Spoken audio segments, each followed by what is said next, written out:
আমাদের এই ইফতারটা আমরা ৪ নম্বর ওয়ার্ড কমিটি বিধাননগর পৌর নিগমের পক্ষ থেকে আমরা সবাইকে নিয়ে ইফতারটা প্রত্যেক বছরে করি। এবছরও করছি, ব্যতিক্রম নয়। আজকে এই ইফতার হলো, এই ইফতারে সম্প্রীতির বার্তা প্রত্যেকবারই থাকে। এবারে আরো বেশি সংখ্যক মানুষ জাতি ধর্ম নির্বিশেষে উপস্থিত হয়েছেন।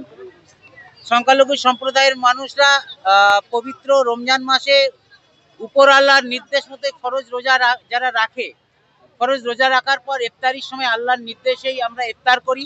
সেই ইফতারের মুহূর্তে আজকে অন্য ধর্মের মানুষেরাও সামিল হয়ে দোয়া প্রার্থনায় সামিল হয়ে অংশীদার হলেন, একে অপরকে সহযোগিতার হাত বাড়িয়ে দিলেন। এটা বাংলার কৃষ্টি সংস্কৃতি পরম্পরা। আর কোনো ধর্মই শেখায় না একে ধর্মকে আঘাত করতে। ইসলাম কোনোদিন অন্য ধর্মকে আঘাত করতে শেখায় না, ভালোবাসতে শেখায়। তেমন ইসলামকেও নিশ্চয়ই অন্য ধর্ম ভালোবাসতে শেখায়, আঘাত করতে শেখায় না। আসলে এই বিভেদ, এই বিচ্ছিন্নতাবাদ, এই একে অপরের সঙ্গে সংঘাত, এটা মানুষের তৈরি করা একটা পথ নিজের স্বার্থে। বর্তমানে যেটা বাংলায়, আমরা এটা রাজনৈতিক মঞ্চ না, তবু আমি বলতে বাধ্য হচ্ছি, একটা রাজনৈতিক দল উদ্দেশ্যপ্রণীত ভাবে সেই সংঘাত তৈরির মাধ্যমে রাজনৈতিক ক্ষমতায় আসতে চাই। আমরা তার তীব্র বিরোধিতা করি। পবিত্র রমজান মাসে উপর আল্লাহর কাছে একটাই প্রার্থনা, জাতি ধর্মে নির্বিশেষে উপর আল্লাহ সকলকে ভালো রাখুক, বাংলায় শান্তি বিরাজ করুক, সম্প্রীতির ঐক্য বজায় থাকুক, একে অপরের প্রতি ভালোবাসা বৃদ্ধি হোক, হিংসা দূরে চলে যায়। এটাই আমার ইফতারের থেকে আজকে প্রার্থনার। উপর আল্লাহ আমাদের সকলকে 30টা রোজাই যেন হয়, 30টা রোজা রাখার তৌফিক দান করুক, এবং যতটা সম্ভব আমরা যাতে নামাজ পড়তে পারি, মানুষের সাথে প্রাণ খুলে দোয়া করতে পারি, সেই হিদায়াত উপর আল্লাহ আমাদের দান করুক। এটাই আজকের ইফতারের মজলিস থেকে আমার প্রার্থনা। আর আজকে ইফতারি মজলিস থেকে আমার ইসলাম ধর্মের একজন ছেলে হিসেবে প্রার্থনা যে ইসলাম কোনোদিন কাউকে হিংসা করতে শেখায় না, ইসলাম কাউকে আঘাত করতে শেখায় না, ইসলাম কাউকে বেপথে চলতে শেখায় না। ইসলাম নিজের ধর্মের সাথে সাথে অন্য ধর্মকে সম্মান করতে শেখায়। আর সেই পথেই আমরা সকলে মিলে হাঁটছি। তাই তো এখানে মঞ্চে তাপস চট্টোপাধ্যায়, আমরা, রানা বাসুরা, আরশাদ মন্ডলরা, অমর সামন্ত, প্রদীপ কররা, আজিজুল হোসেন মন্ডল, সিরাজুল হক, মুসলিম মন্ডল থেকে শুরু করে আমরা সকলে মিলে ঐক্যবদ্ধভাবে আজকে ইফতারে মজলিসে অংশগ্রহণ করলাম।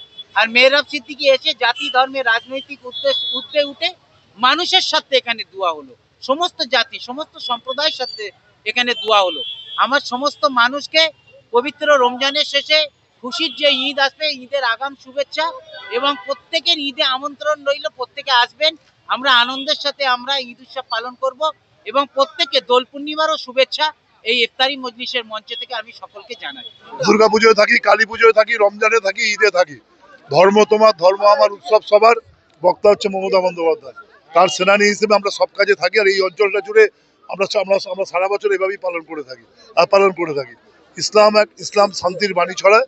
আমরা শুধু সবাইকে দোয়া করতে বলছি, আশীর্বাদ দিতে বলছি। দোলযাত্রার সাম্প্রদায়িক সরকার যেন, আমার সাম্প্রদায়িক কোনো দল আমাদের রাজ্যে ক্ষমতায় আসবে না, এটার জন্যই মানুষ বার্তা দিচ্ছে। মমতা বন্দ্যোপাধ্যায়ের মুখটাই সম্প্রীতির মুখ। আজকে ইফতারি অনুষ্ঠান সেটাই আমরা করলাম। আমি একটা বড় ইফতার দ্রব্যাদির অনুষ্ঠান করি গত বছর থেকে। ইফতারের বদলে ইফতার দ্রব্যাদি, গতবার 10 সহস্রাধিক মানুষকে, এবারও সেটা দেওয়া হবে। খুব শীঘ্রই সেটা অ্যানাউন্সও করা হবে প্রত্যেক জায়গায়। আজকে যেমন এখানে হলো, 7 তারিখে আরাত্তিকা করছে, 9 তারিখে রহিমা বিবি করছে। আর পরপর আমাদের এখানে ইফতারির ব্যাপারগুলোকে পরপর জাপি মন্ডল করে এসছে, আমাদের চিরকাল খুব পলিটিক্যাল পুরনো, এখন আমাদের নেতাও, শহরের তৃণমূল কংগ্রেসের সভাপতি, বড় চেয়ারম্যান, প্রতি বছরই খুব সংগঠিতভাবে করে। নিজে খুব সংগঠিত মানুষ, সবাইকে নিয়ে করে, সবাইকে একটা বিষয়গুলোকে করেছেন।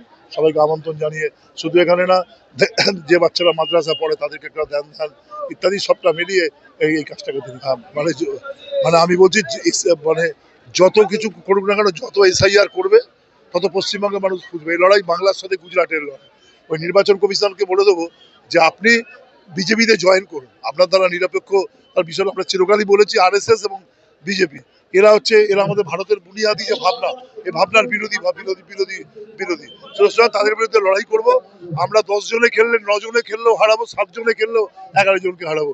এই বাংলা প্রস্তুত আছে 26 সালে আবার সম্প্রীতির পক্ষে রায় দেওয়ার জন্য। আশা করবো কোর্ট খোলা আছে, আইন খোলা আছে। ভালো না লাগলে সবটা কিছু করবো, গণ আন্দোলন থাকবে, তার সমস্ত কিছু থাকবে। যেভাবে থাকবেন বিষয়টাকে এই পরম্পরা দীর্ঘদিন ধরে চলবে। বাংলার কালচার, কৃষ্টি, সংস্কৃতি হচ্ছে সকলকে নিয়ে। এখানে হিন্দু, মুসলিম, শিখ সব সম্প্রদায়ের মানুষকে নিয়ে বাংলা। শুভ শক্তি যতই মাথাচাড়া দেওয়ার চেষ্টা করুক, সেটা হবে না। তার কারণ পশ্চিমবাংলার মাটিটাই হচ্ছে সম্প্রীতি।